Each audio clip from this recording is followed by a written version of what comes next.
No, like the parents fighting all the time. That shit is so real because it's like for me, it feels so scary when you're a kid. Mm-hmm. And now, yeah, it took me a long time to realize they weren't fighting about the fact that my dad didn't do the dishes. I don't even know. Yeah. They were both just traumatized people and they had never processed it. Yeah. And they were like acting out those traumas in those moments. Yes.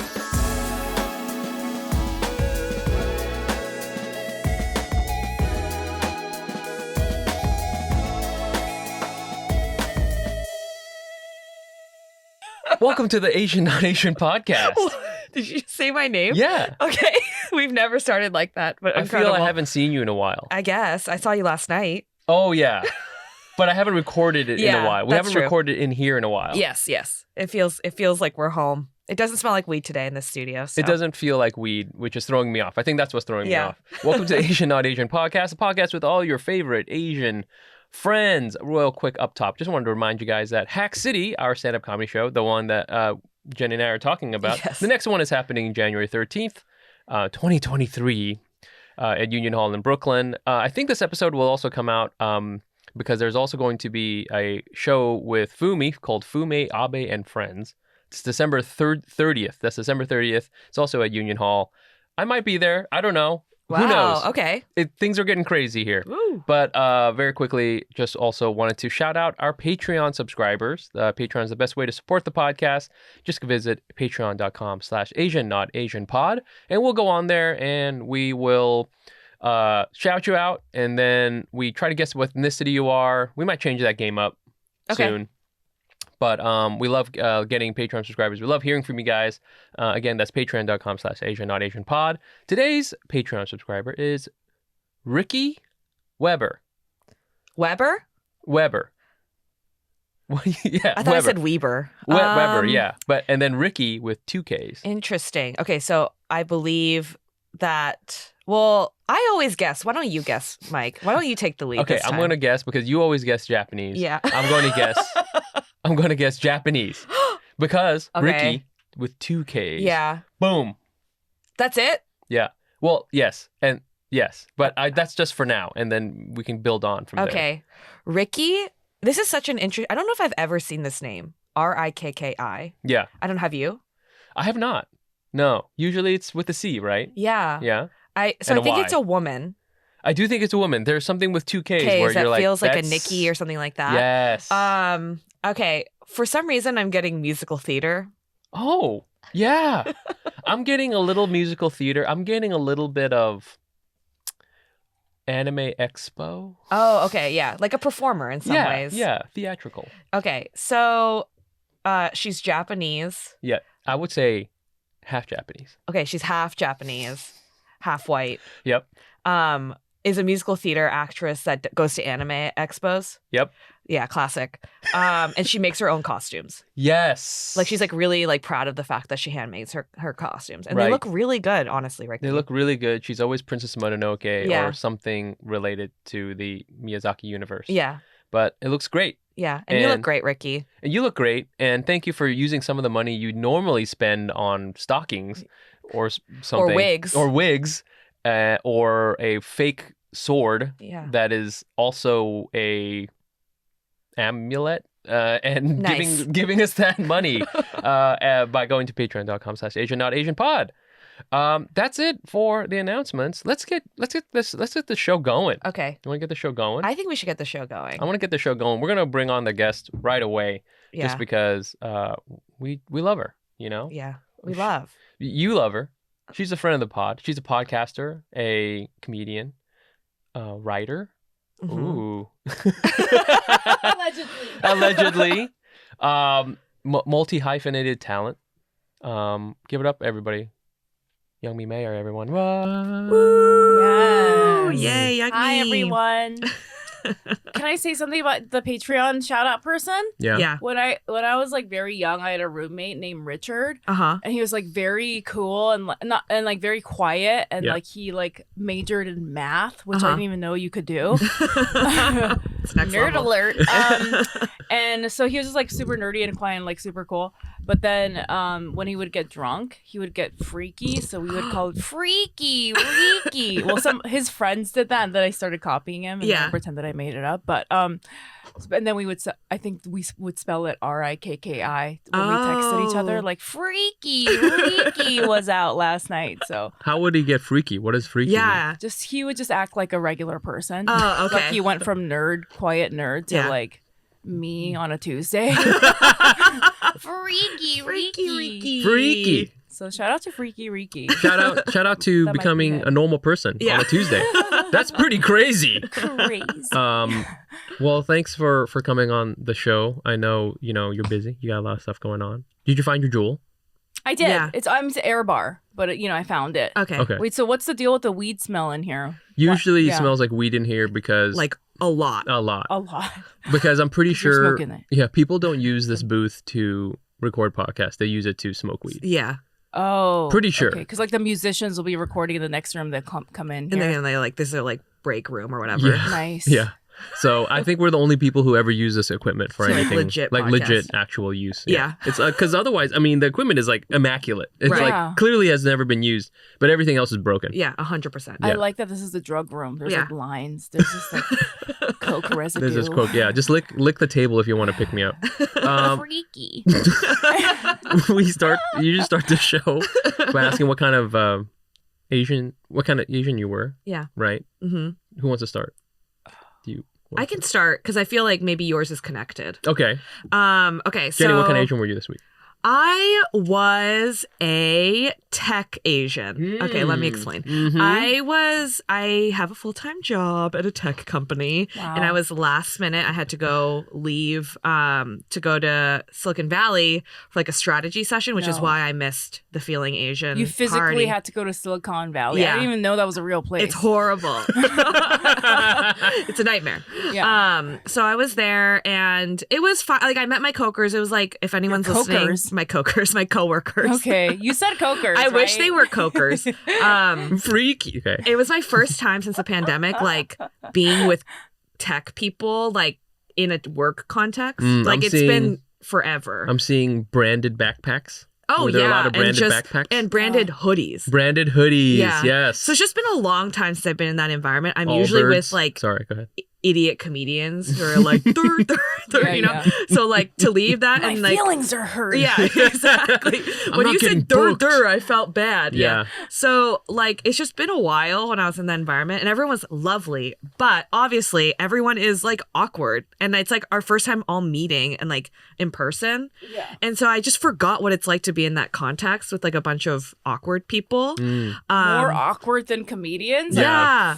I know how to like work with awkward comedians now. I forgot what it's like to be with awkward tech people, where your only familiarity is like, what product do you work on? You know, like what do you do outside of work? And it's like, I like to eat. Everyone's a foodie because that's like everyone's the easy like travel and eating. Travel and eating is like everyone's hobby. You know. Yeah. Anyways, climbing. Yeah. I had this big coming to because before I hated being put in situations where I felt it would be awkward. Like we know when there's like team lunches or something with like a bunch of engineers that you don't know. Yeah. I like would actively say no to them because I didn't want to be in that place where I had to like create conversation. And I was always like hyper aware of their experience of being in it as well. And so I had this moment this week where I was like, you know what?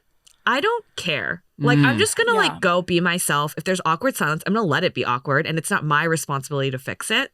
And I'm just going to like see how that feels where I'm not like so worried about like catering to the experience for everyone. Yeah. And so I like went to like a lunch with like 4 dudes I don't know who like, you know, aren't like the most easy to socialize with. And it was fine. I did great. I just talked. And then if there's silence, I waited. And then someone asked a question. And I was like, oh, I don't have to like fill every moment to make sure everyone's comfortable or like make sure that everyone's having a good time. So I talked about that with my therapist. My therapist was like, this is great. You're like learning. That's because great. I have like a people pleaser side of me that like, and performer side that is like, and it's exhausting to have to be that person. And I had this huge turn this week where I was like, I can do it. I can like just go to lunch and be myself. And if it's awkward, it's awkward. And I don't have to feel bad that it's awkward because there's Not like your multiple parties involved. It's not just me. Yeah. And I think that was like a big thing that like I really experienced for the first time this week. Wait, so what would you be like before? Like, I think before I would just like fill every moment. Like if it like someone else isn't picking up the slack, I will go in and say, so like, what is everyone doing this holiday break or whatever? And this time I was like, I'm just going to let it sit. And then people would then step up to the plate once I let there be a moment. And I was like, oh, I don't have to always be the one who's like, is everyone doing okay? yeah. Is everyone having fun? What's your favorite color? Yeah, exactly.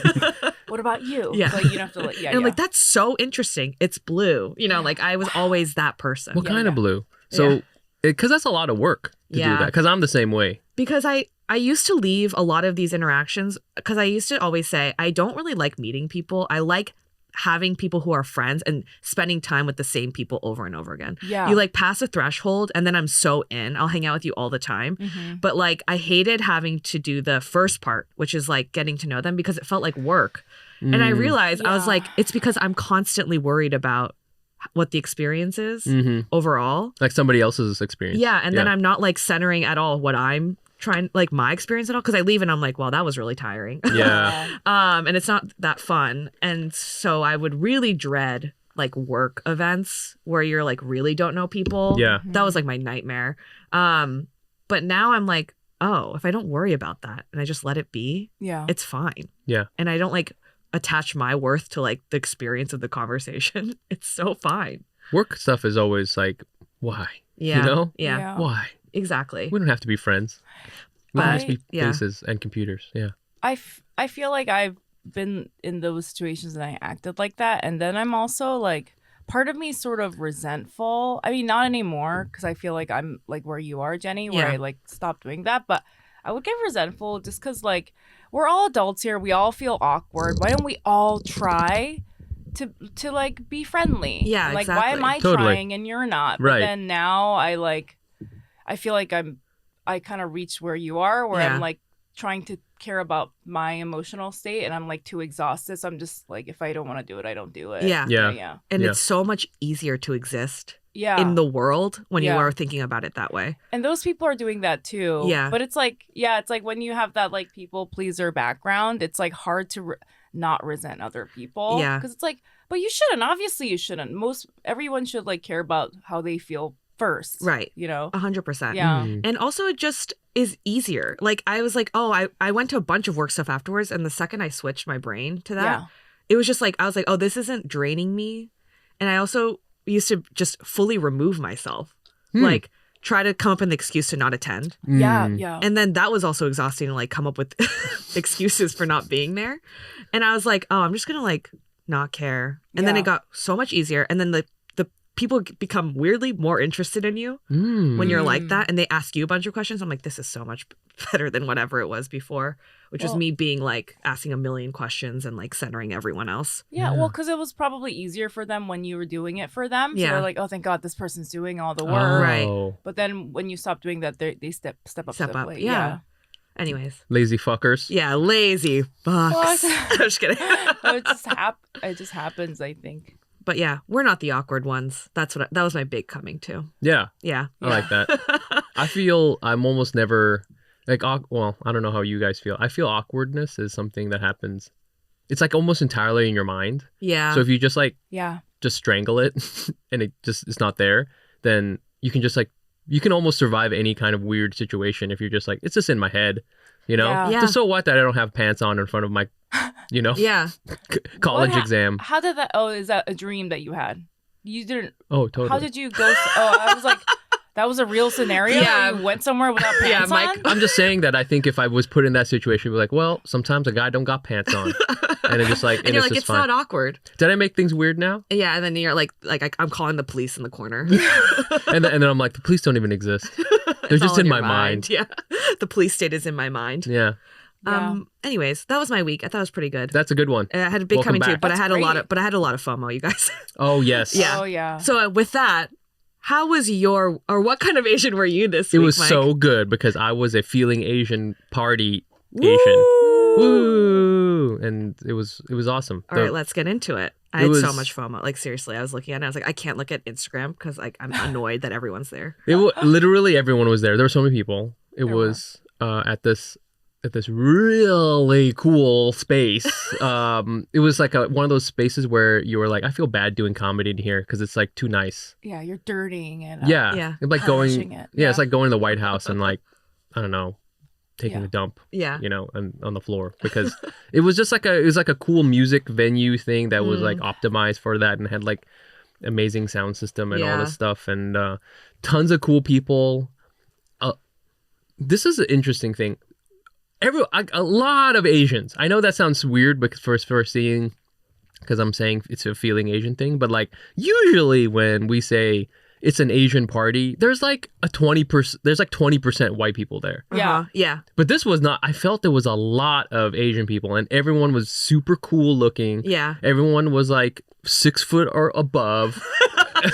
Like everyone's a model. Yeah, it was like new. It was like new edition new Asians, and I was like the old 2008 model that was like, oh Yeah. what's going You're on, like everybody? the old Toyota Camry. Yeah, I'm the old one. I'm like, my window doesn't go down anymore. But I was there. You do this with your Yeah. I was like, like roll doing one. the button. Yeah. And then the window just like slaps down because it's not connected anymore. I'm like, ugh. But that's me. And it was really cool to be there. It was so awesome to, you know, I'm trying to bandy this word around a lot more now, but community. There was a lot of like, it felt like there was a community there. Mm-hmm. And, you know, it was super fun. All the comedians were super funny. Everybody crushed it. And Youngmi, we'll talk about your whole experience with it. But very quickly, I just wanted to say there was a lot of times when I was there and I was like, why am I here? Why am I here? Like, this should be y'all. This should be you and Brian just like hanging out, just going, we're awesome, love us, and everyone going, yes, you're amazing. And then, you know, like I loved being there, but I was like, I am taking away. I'm making this event worse. You know, God, that's such an Asian. That's such an Asian take on that. It was just like is community. Yeah. Like you said. So Right. it's like, this is our community. These are the people that like we love from the podcast. So obviously you're there. It was really awesome. And you know, I gave you like a big hug. I was just like, you're so brave. And I was like, I really meant it. I was looking at this crowd and I'm like just thinking this would never have happened even 5 years ago, you know, 2015, yeah. people would have been like, oh, and fucking, I can picture the white guy in my mind that would say this. It's like, oh, it's an Asian party. There's going to be like chicks there, you know, like, but this was like our space. Yeah, they were scared to come. Yes. Everyone left their white boyfriend at home. Oh yeah, dude. That's No, so good. very little white boyfriends there. I was like, they were. And you know, at least like a third of those women have white boyfriends. Oh, for sure. They left Gregory at Steve's home. and Daryl's and yeah, 100 million Daryl's. I don't know, Good but for them, yeah. yeah. So it was just like, this is our thing, you know, and it Yeah. felt really special. That's so They were too great. scared to. I like that. I like having a show where the Asian women with white boyfriends are too scared to bring their white boyfriends. I'm just kidding. Yeah, I mean, you know, Youngmi, I mean, you know, what kind of Asian were you this week? What kind of Asian was I? I was. Oh God, I like feel like I'm. You know, like in therapy, I'm just now feeling like I have the right to say that I'm busy because my whole MO is like, I didn't do anything. Why am I always so tired? I'm a lazy piece of shit that does nothing all day. And then my therapist will literally have to like tell me to like list all the shit that I did in a day. And I'm like, oh my fucking God, I'm so fucking busy. I don't even have like 5 minutes to do shit. And you know, I also have a kid and I watch him. I think I talked about this maybe to Mike, but my therapist said, oh, it's so weird how motherhood, like all the things that I have to do in raising a kid, doesn't register as work to me. Yeah. Because of like all this internalized misogyny that I have, thinking that that's just what women do and it's not actual work. Right. Yeah. Well, you're keeping a child alive? That's worthless. There's no value in that. Right. That's So, just like automatic. You're supposed to do that. Yeah, like that's like and and then have a job and then suck your husband's dick and then do all the laundry. Like, right. because so you like, part of my brain has this like internalized misogyny where I'll do child work and I'm like, why am I so tired? And then I'm like, by 6:30 a.m. I had made 2 meals. Yeah. You know, and done the laundry and made. And I was like, okay. And then just did that for the entire day. So so I was gonna say I was a busy Asian, and I think I like it's very uncomfortable for me to say that, but yeah, like I have a lot of shit that I have to do, and I'm fucking busy all the time. Yeah. But in my head, I'm just like, I don't do anything. I'm so lazy, and like I don't do enough. You know, that's like my big thing, which is basically my mom's voice. I always just remember her like hitting me when I'm on the couch watching TV. Right. And I'm like, I just got back from fucking piano and take one. Yeah, Can I just sit for 10 minutes? And she's like, you're lazy. Yeah. You know, Right. like it's very much that. But it's also weird because it's like not even that I like see what I do, the work that I do in a day and then think I'm lazy. It's that it literally doesn't register to me. Like I'll be sitting down, like after doing a bunch of work on the computer, and then I'll make myself lunch and I'll be eating it, and I'm like, why am I never doing anything? I've just been sitting here doing nothing. And then I'm like, okay, you were doing work. Like it just doesn't click to me that I've done stuff. I see. It's so weird. It's like I literally can't see it. Is it because you like we're conditioned to think that work is I have to be at my laptop and I am typing now and I am answering emails, and you know, is it because like there's like a kind of work that people think of as work?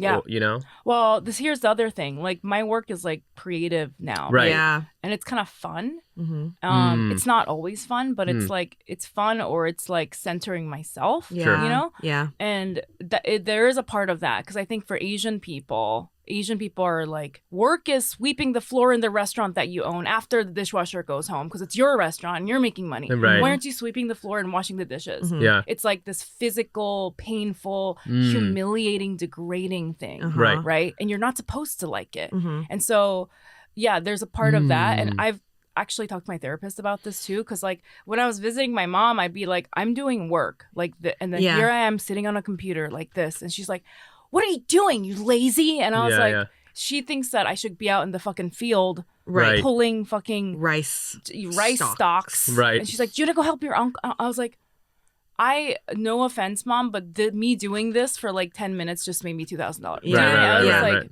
like, what do you think? It didn't, but like, I'm broke. But No, but I hear what you're saying. I think, Yeah. you know, there's a component of like, it's not work unless you hate it. Yep. You know? And it's humiliating. My Yes. mom, Yeah. that's like it's not an Asian thing, I don't think. Maybe to some Maybe it people. is. But my mom, I remember this whole thing we had in therapy where my mom, like my dad had really severe depression and like PTSD. So he didn't work for years. And my mom had like a regular job. And then on the weekends, she would force us to go like, I feel like this is like such a Bobby Lee bit, but like she would force us to make iced tea and lemonade and sell it at like weird tourist. And, like we would have to like go lug these like big coolers around. Yeah. Yeah. And she would be like, look at what we have to do because your dad is so lazy. Oh, Like as an shit. adult, I was like, well, Right. he had like PTSD. Yeah. Right. But like also I was like, we didn't even make that much money doing that. Yeah, it's not even Right. about the 20 money. bucks. It's more about like the Humiliation. work, the labor of Yep. having to do it Yeah. and going out and being in public. And Yeah. have you ever seen? There used to be this kid. I haven't seen him in a while, but there used to be this kid in the subway, this Asian kid who would play piano, Yeah. and his dad was there, Yeah. and the kid was very good at piano. Sure. It was a little keyboard, and he was like banging away, and like people would give him money, and I would always be like, is this because they? I mean, of course, sure, maybe they really do need the money like Yeah. this. But I was also like, there's some other component here of, Yeah. Psychological it is. component. you know, because you could work, I don't know. I mean, Yeah. I'm not going to get into the class labor situation, but to your point, there is something about also parading your child out and saying, look at what's, us. yeah. We're like, and it's like, she wasn't conscious of it. Yeah. It was just Sure. like an extension of how she viewed herself. Right. You know what I mean? Okay. Like Of we're course. humiliating low people. Yeah. And I remember when COVID started, I had this huge fight with her because I was like, holy shit, what the fuck am I gonna do? I'm broke. Like, you know, everything's crumbling. I have no fucking money. And she was like, you can come move. She literally said this. She was like, you can come move to Korea. You can go to Gangnam to a rich family's house and be their live-in maid. And because you can teach your kids English. And I was like, bitch, what the fuck are you talking? And she was like, Yeah. we'll pay you like $2,000 a month and you could live there and your kid could live with me. And I was like, I can make $2,000 a month doing a 15-second video. Yeah. No, I don't. But I did do that one time. Right. And now that's my standard. Once I got paid $2,000. But I was like, I don't think that's like the I don't think that's like the smartest way to make money. Right. Let's be for real. Yeah. Let's be for real. There are other options. Although I would say $2,000. I think I could do that in another way. Yeah. if you went to Korea, Youngmi, and became the live-in maid for a family and made TikToks about that, I would watch the shit out of that. I should do that. I would fucking love that. Yeah. That would be so. It's like, And then you'll be making more off the content than the actual. Yeah. And then you're like, I'm teaching the kid swear words and giving him marijuana. Should I do that? I'm like, yeah, I will do that. Yeah, guys, call your mom right now. $1 million a month happening. on Patreon. No, I was like, Mom, I can do that here just naked and make $30,000 a month. Yeah. There's an old man and teach him English. I don't know. Yeah.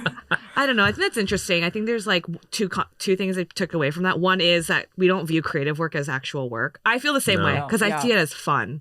Or like, because at least to me, it's ingrained that this is not for real. Yeah. This is something that you do on the side for yourself for fun. And it's like almost a little selfish to want to do it. Right. Number two, for me, I think I have a similar thing when I'm sitting and eating lunch after working. It's the feeling that I need to be working always. Like to have a break to feed yourself is not okay. I talked about this with Karen on Karen's episode briefly. At that time, I was feeling really bad. Anytime I had like any moment, I was like, why am I not doing something? Like a guilt of like resting. And so it is those moments where I'm like, what am I doing? Even if I did do work, I feel like I don't deserve a break. Yeah. Which is really also not healthy. I've been starting to list stuff that I've done in a day just so I can like ease those thoughts because they're really oppressive. Yeah. Sometimes I'll take a long poo and I'm like, what am I doing? I'm like, you know what? Fucking relax. Yeah. Like you can take a long poo. Yeah. And by long I mean like more than 4 minutes. Yeah. Like, Totally. Yeah. Wow. That's crazy. Yeah. Well, I mean, you are really busy now. You are busy. You have well, first of all, can I ask you, how do you feel now that one of your podcasts has ended? And do you feel like, sort of relieved? I know that, there's a lot of work you guys put into it. Yeah. And then coming out of it, I know there was, there was a lot of change that needed to happen. And do you feel, relieved that it's over? Do you feel like, okay, this was the right thing? Because, I mean, we know how much work it is. Not just like physically like sitting there and doing it, but just like emotionally, like investing yourself, working with someone else so closely, not knowing if you're doing the right thing. Yeah. I think that I feel good about it. I think that the way that it was set up was it almost felt like it only could be like short-lived in a way. You know what I mean? Because it's it's like it was centered around Asian identity politics, which I can talk about all day long, but it's like it was very guest forward. Like the guest was leading the narrative.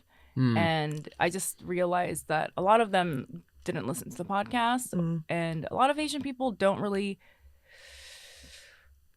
think that deeply about their identity. They're in all different levels of it, right? Yeah. And so a lot of times people would come on who knew the podcast and they very much knew exactly what they wanted to say, and they had like a fresh idea of what they wanted to talk about. But a lot of times it would just be like, I have this movie, I have this book, and I'm going to talk about this. And then I'd be like, well, what is it like being Asian? And they're like, I had to play piano and I'm like, this is very valid and it's an important conversation, but it's like I've been talking about this for 3 years and I'm in such a different place, and I didn't want to have like a guest-led podcast, because it's like because then it's like you're having the same conversation over and over, right?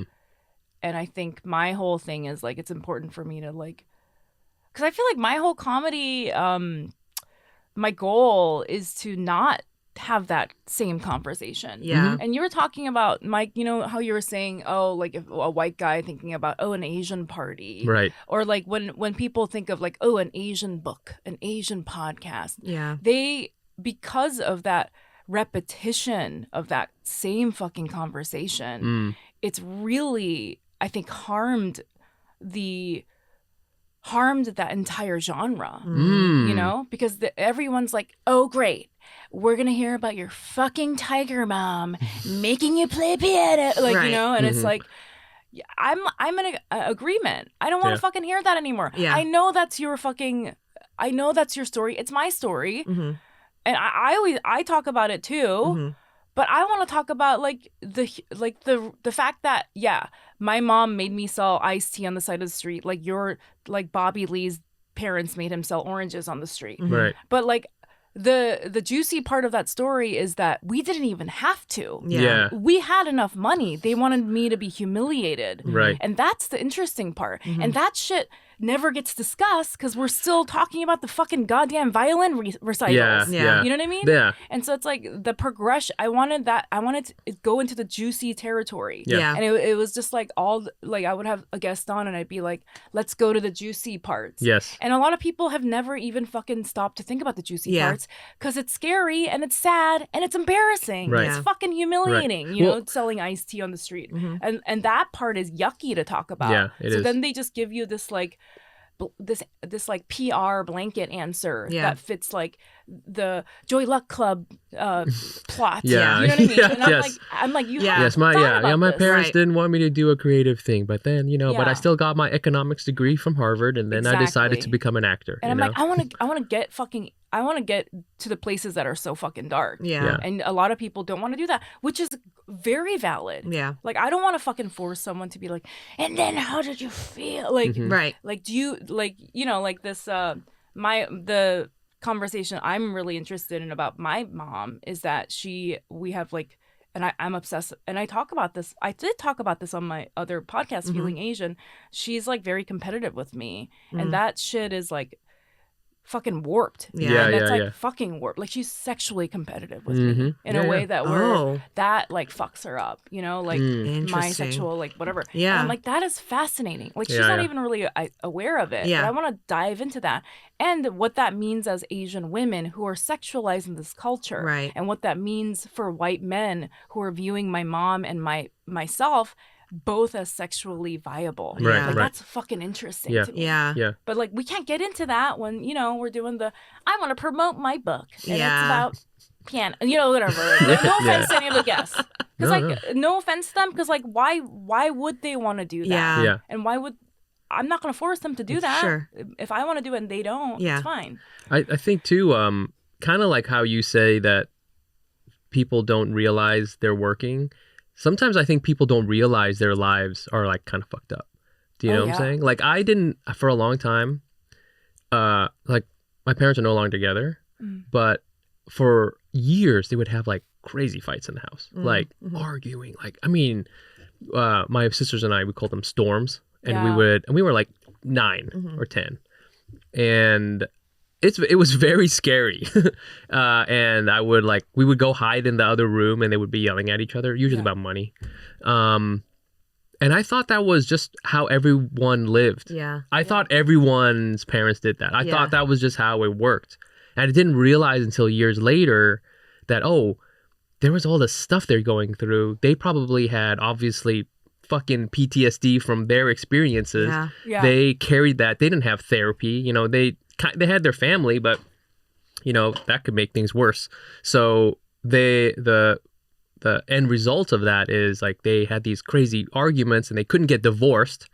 You know, not really, because they had their kids, and you know what would happen then? Where would they go? Yeah.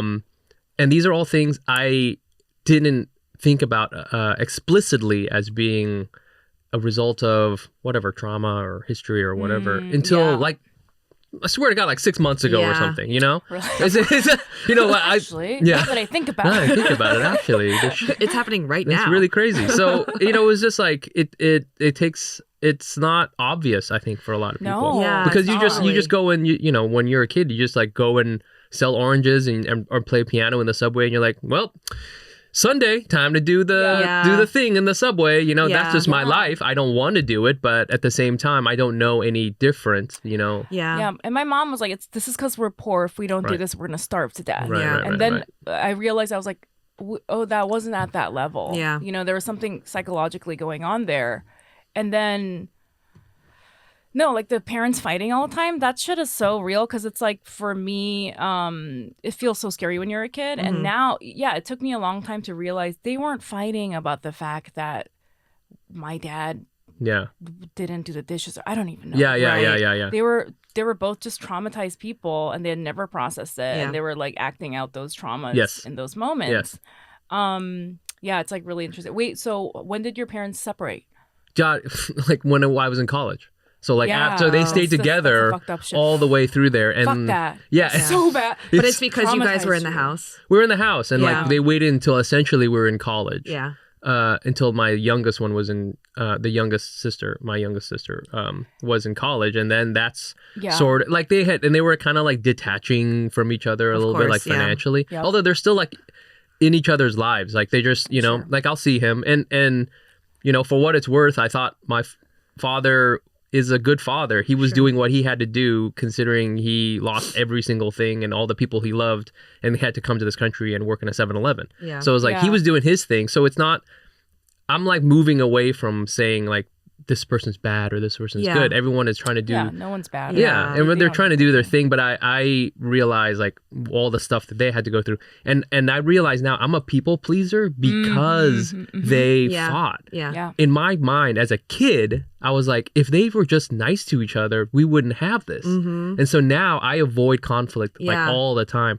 This is like a crazy thing that I was like, oh my God, you know, like this is like a core memory. Yeah. You know, that I have, and I'm getting all emotional. So like, it's this core memory that I have. This is the Youngmi effect. Get out. No, it's like a crazy part of my personality that I can't dislodge because of these things I went through. And like, and to this day, I'm just like, what, you know, if people were just nice to each other, you know, and it's hard for me to like let go of those things. Yeah, but I think that's part of it. First, you have to understand the context of why you react in certain ways, which tends to be your childhood. Right. Because that's learned. And then you start being aware of it. And then with awareness, you can start like trying to change the patterns. Right. Yeah. So you're like centering what you need and what you want in life. Yeah. I just think it's so funny because so many parents say that they like stay together till the kids leave and then they get divorced and then they fuck up their kids because they're screaming the entire time. Like, you know, I got divorced when my son was 3. Yeah.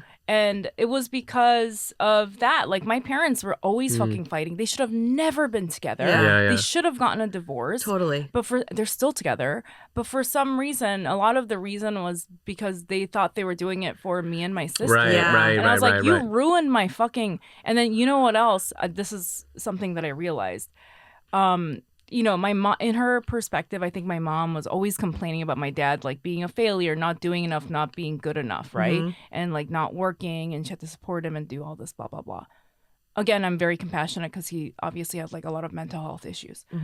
But what you're taught is like not what your parents say, it's what they do. It's like Yep. And so what all throughout my childhood, my parents were like very like giving me like pseudo feminist ideology. Like, you can do whatever you want. Like, you can be whoever you want. But what I saw them doing was my mother supporting, in her eyes, a failure man and doing everything for him while he did nothing. And we had a nickname. We would call him the Wang. In Korean, it's called king. Like, Wang, like the king is here.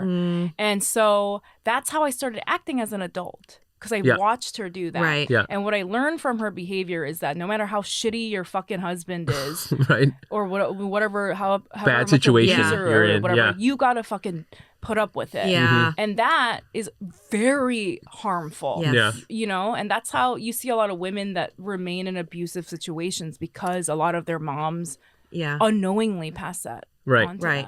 Like, you replicate what you know. And then when I broke that pattern, she was really confused. But now we had this talk and she was like, I'm like really glad you did this. I can see why you did it. That's and good. she was I'm really happy that you did that. You seem like a lot happier. I was like, yeah.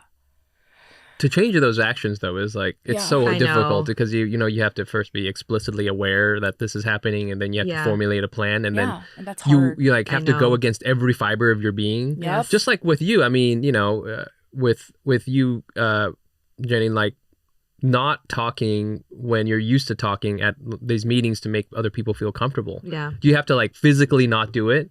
Physically not talk is it literally goes against the fibers of your being. Yeah. But I mean, the shift has happened over 3 years. Yeah.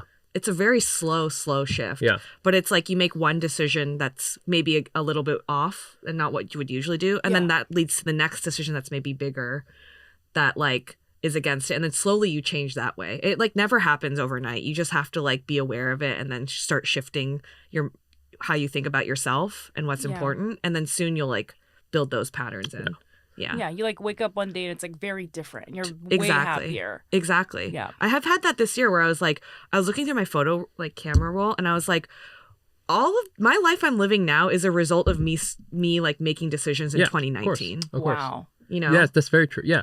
And I'm how happy, like how lucky am I to be living this life full how of like lucky people are you in to my know life that I me like. Yeah, and be on this show, be on this podcast talking so about this. cool. Like how cool. I never thought I would be doing this. Yeah, that's true. Wow. But I felt the same way when I wanted Feeling Asian. I was like, I get to talk about my experience with these people I was listening It's to tight. to It's get tight. through my experience that was really hard, which was like my big friend breakup and my big like coming to about myself. And I was like, how lucky am I to have this moment? That was a fascinating episode when you did Feeling Asian. I love that episode, and it was really tied into like the comedy that you were coming out with. And I was like, wow, this is really interesting. Wait, can I just say before, because I want to ask Jenny about this a little, but like if anyone's listening and you're like staying in a marriage for your kids, don't fucking do that, bro. You're ruining your kid's life. You're sending a really bad message that they have to stay in bad situations. And you leaving, it's gonna suck. My son is upset that I'm divorced. He asks about it and he's sad about it all the time. He's in therapy. But I'm like, dude, I know for a fact that this is way better than you having to live with us fucking screaming at each other and being unhappy. That's what I lived through. And it fucked me up. You know? But yeah, Jenny, I have to say that episode was really interesting. Yeah, that was the first time I had to like really structure it for outside consumption, I feel. Yeah. And it was also just so nice to be with you guys who like understood and like made it so safe to talk about. And then people, like so many people reached out afterwards and I was like, I'm so glad I did that. I feel like it was a really popular episode because so many people related to that loss of a white friend group during COVID. Yeah. Because you were like, it was like, what? This is fucked up. And they're like, who cares? Exactly. They're like, you're making me feel bad. Have you thought about that? And I was like, can't get my my lattes gosh. anymore. Yeah.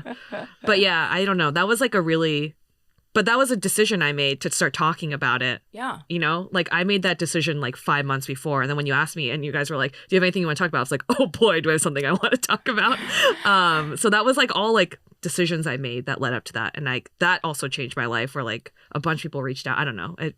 It's all incremental. Well, Youngmi, I feel you too. When I first met you, I think the first open mic I ever saw you at. Yeah. I think it was at, now it's called the Comedy Shop, but it used to be called something else. I don't know. Lord. I don't even know what that is. What was it called? The Lantern? I think it's called The Lantern. The Lantern. The Lantern. Oh, We used to go to yes. The Lantern. Yeah.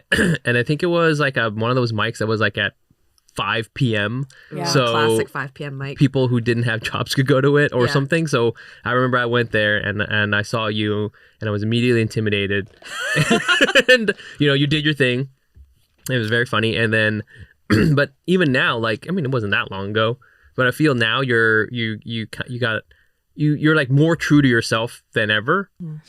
I was told by like everybody that I can't, and that's like why I'm fucking 38 years old and I've only like started doing stuff that I wanted to do with my life very recently. And it's just very sad because it's like there are actual people in my life that destroyed my life and told me you fucking can't do it. And it's like when I was a kid, when I was a teenager, when I was a young adult, and it was just filled with these fucking people. And I wish I had somebody that said, you're also fucking smart and interesting. And I didn't have that, and it fucking fucked my life up. It ruined my fucking goddamn life, And it just makes me feel like it was despite all that I'm here today, Yeah. If it was for all these fucking people, I would have been on a strip pole in Milwaukee with a fucking abusive boyfriend. Right. Like that's where I should have been. Which, if that's your life, that's amazing. That's I'm cool. not trying to That's fine. knock you, but like, do you know what I mean? Yeah. Yeah. It's like that's somebody else would choose that for you if they could. Yeah. And I had to live. I had to do that to a certain extent as a young person. Right.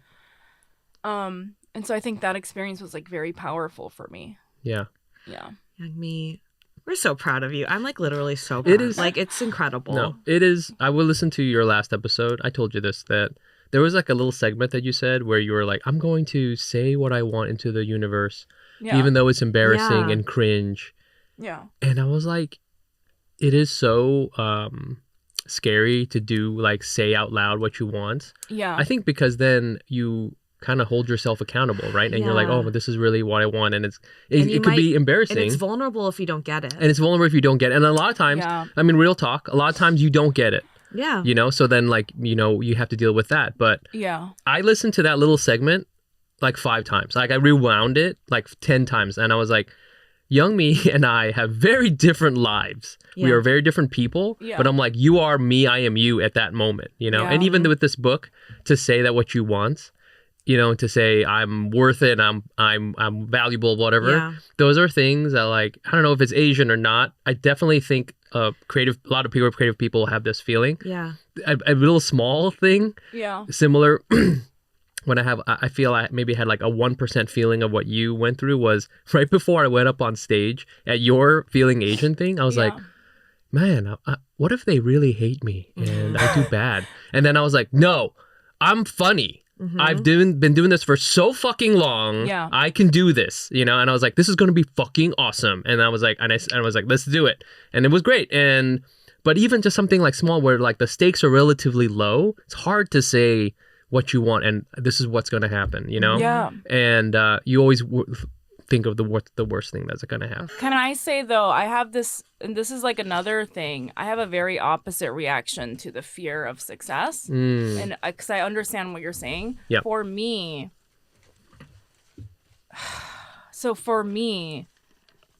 my fear is that the reason that I didn't want to say into the universe is because when I was a kid and I did something good or I was good at something, I would do it. And this goes back to my mom being competitive. Yeah. And she would take it away from me. Yeah. And she would punish me for doing something good. So my fear is like, not even that I'm going to do this and I'm going to fail, because I'm okay with failing. Yeah. I'm okay with if I wrote like a proposal and somebody was like, you're a fucking idiot, I'd be like, I know that already. Thank God that you, I'm so glad you said that, because that's what I was thinking. Oh my God, we're on the same page. We're best friends. Right. Now I get to go home and lay down and be depressed and not do anything. Right. But then if they're like, this is actually good, then I'm like, here comes my mom to fucking punch me in the face because I'm taking up the spotlight. Right. Here comes my mom to tell me I look fat. Yeah. Because that's what she would do. Like, if I did well in school, if like, this competitive thing. And now I'm like grappling with the fact that, okay, I did something. Yeah. Whereas it's like the podcast or the, like the comedy that I do that like gains like an audience. Mm-hmm. I'm like, okay, I did something good and I'm terrified. And I'm just like everyone. And like the thought that's in my head is like, everyone hates me for this. Everyone thinks everyone thinks that I'm a fucking attention-seeking whore, that I'm a fucking idiot. People only like this because they think I'm hot. They think I'm a fucking stupid idiot, and they're just putting up with me. I've tricked all these people into thinking I did a good job because I'm a fucking loser. So I have this opposite thing where it's not as fear of failure. I love failure. I would love it if everyone just told me I was a loser, and then I get to be like, you're right. I'm gonna do cocaine. Like that. That's like. I would love that. But then it's like, I think that's the sad thing. And then when people are like, no, actually, this is good. And I was like, and that's like what makes me fucking sad. It's like, I knew it was fucking good. Yeah. I fucking knew it was good all my life. And everyone told me it wasn't. And I think that's like what's so like heartbreaking for me, Yeah. But then it's like also, yes, it makes me feel like a fucking loser for saying things like, I know I'm good at this, So I'm like, but you need that. So how does it feel now that you are getting the external validation? I mean, it's very painful. It's like I'm grappling with it. And it's like scary. It's like every step of the way. Yeah. And also ties back into the me getting divorced, my mom not getting divorced thing, which I talked about in therapy. Because the day that I decided to like go this way instead of whatever my mom did, every step, every direction that I take into this life that is different than my parents or my mom or my family is lonely. Is a step into loneliness where there's nobody to tell you what to do. And every step that I take towards it is foreign to my mom, you know? And so now she's like, what are you doing? Why are you doing that? Yeah, you what is know? this? And it's really confusing because like she's happy for me, but she's just like, what are you doing? You know, like has no idea what it is that I'm doing. It's very lonely. It's very isolating. If I did end up married to an abusive husband with 3 kids, working at Walmart, and like the life that she thought that I should have, then she would be there with me. So it's like this, I had to like give that up to live the life that looks like this. And I'm so lonely. You know? It's, I mean, there's so many. It's hard. God, I feel, we all kind of, our families like replicate themselves, right? So that's why everybody gets kind of trapped into just being exactly like the same thing your parents were like, and then you pass that on to your kids and your communities, and that's why there's so many similar patterns you see in certain communities over and over and over again. You know, and I always think it would have been so easy for me. I should have done. I still think about this. I still think I should have just stayed in California and just like lived in Orange County and work in Irvine, and I work at whatever it is, and I go to the little Vietnamese market on weekends, and it's way easier to do that because your parents and your family and your society, like, we built this for you already. You know, you just have to fit into it, and it's way easier to do that than I mean, I'm literally isolated from everybody because I live on the other side of the goddamn country. You know, so and then emotionally, right? There's like this whole other thing. Yeah, and I think that's I think people understand that who are not Asian. It's like, if you come from this dysfunctional family or like community, or even if it's not dysfunctional, if it just doesn't match whatever you want for your life, the decision to break away from that initially is like feels great because you're being true to yourself. But then every step of that journey is a reminder that of what you've lost. Right. Yeah, absolutely. And it's like I can't fucking be married to some guy that's gonna beat me up every weekend and do dishes all day. Like, I'm sorry, Mom, I just fucking can't do that. That's great for you. And like it's really interesting because when I went back to Saipan, like which is where I grew up, a lot of my mom's friends, their kids were living that life. And I was looking at it and I was like, and my mom was being really cruel to me during that trip, and I was like, look at these fucking people. This is what you wanted for me. And I was like, do you not see that I like did this on my own? And it was really fucked up because she was like bragging about me to her friends. And I was like, and I was like, yeah, I did this despite all of you. Like I should have been like, you're a fucking loser, kids. No offense if you're listening. I don't think that you're a loser. I feel very bad. Like, but they seemed happy. They seem happy. I'm no judgment. But that's not for you. But I was like, I wasn't gonna. Yeah, I didn't do that. And like, why are you bragging about this? Right. Yeah. Sorry, this is getting.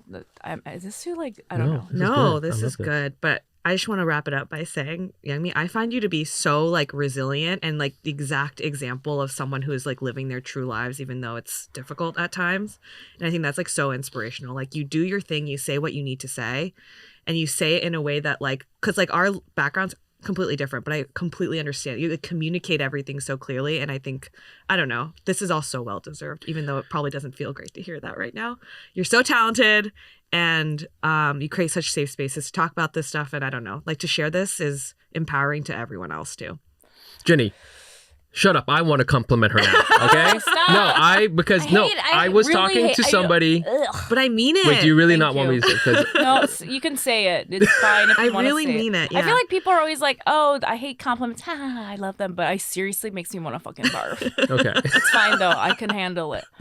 Okay, everybody knows I was feeling like whatever about comedy for a long time. But then when I went to see Feeling Asian, this goodbye thing, out of all the people I know, all the comedians I know, everybody who, they're past at the cellar and they're like, whatever, doing this thing on tour with whoever. And they have a viral TikTok and they've got all these fans on YouTube or whatever.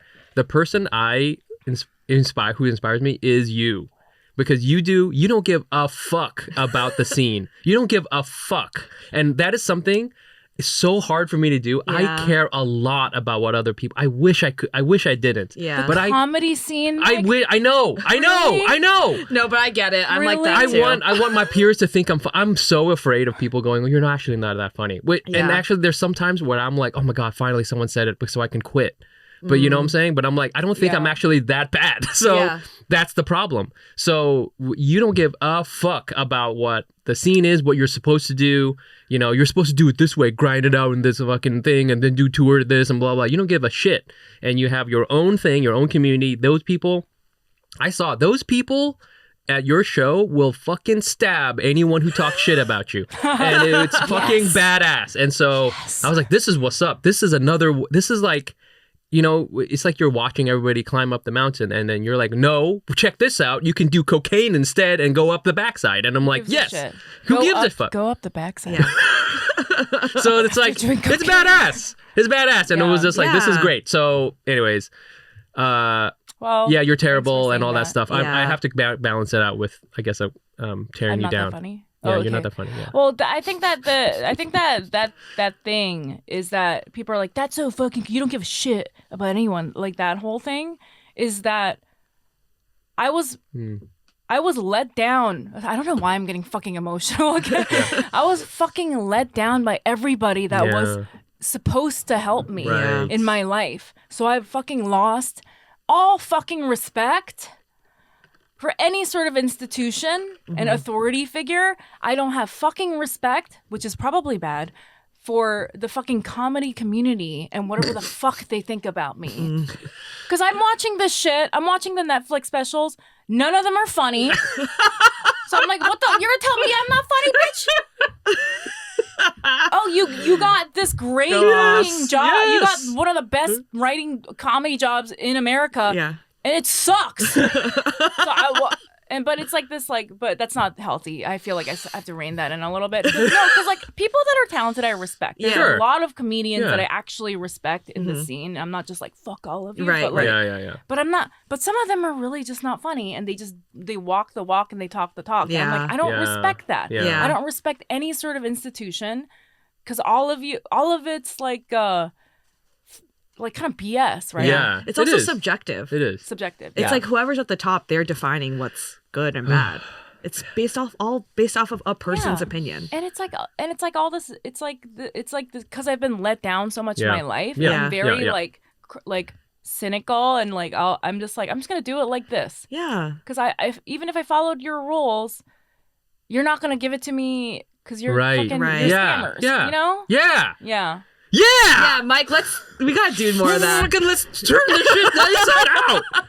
But it's not because I feel like a lot of people are like, oh, you're like so brave, and I'm like, it's not a choice. Yeah. I wish I could fucking sit and I don't know, do whatever. Yeah. I wish I could be like that, but I'm not. Yeah. It just fucking makes me crazy. Well, it's still yeah.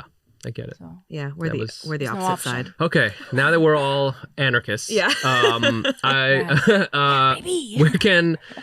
you for joining us. Yes, thank you. It was awesome. Where can our fans find you and your work? So my social media is YM Mayer. TikTok is Youngmi Mayer. I have a podcast called Hairy Butthole. And that's it. Yeah. Yeah, great. And it's going to be amazing. Can't see what you do next. You can always follow the podcast on Instagram at Asian Not Asian Pod, or find me on Instagram at Nice Pants Bro. I'm at January Moto. And check out our stand-up shows. You got to check out the links in our bio. Next one's January 13th for Hack City. We're also going to have a live show in February 17th, yeah, I think. That's going to be after Valentine's Day. It's after Valentine's Day. It's going to be at Caveat. We didn't get to go into it, but we got to do a dating corner with Jenny. Oh, what's that? Corner. Dating corner? Just me talking about dating. Yeah. I loved your whole thing, by the way, about Because there's a hot soccer player that was now, and then there's the one from 20 years ago. What was his name? What was his name? Oh, An Chong-hwan. Oh my God, he's handsome. So fucking hot. He looks different now, but sure. I still would. Yeah. He's listening. He's listening? weird. Would. Slide into the DMs. We have so many listeners in Korea. So yeah, thank you so much for everything. And until then, fucking tear some shit up, everybody. I'm gonna burn something down. Yeah. Bye. Bye. Bye.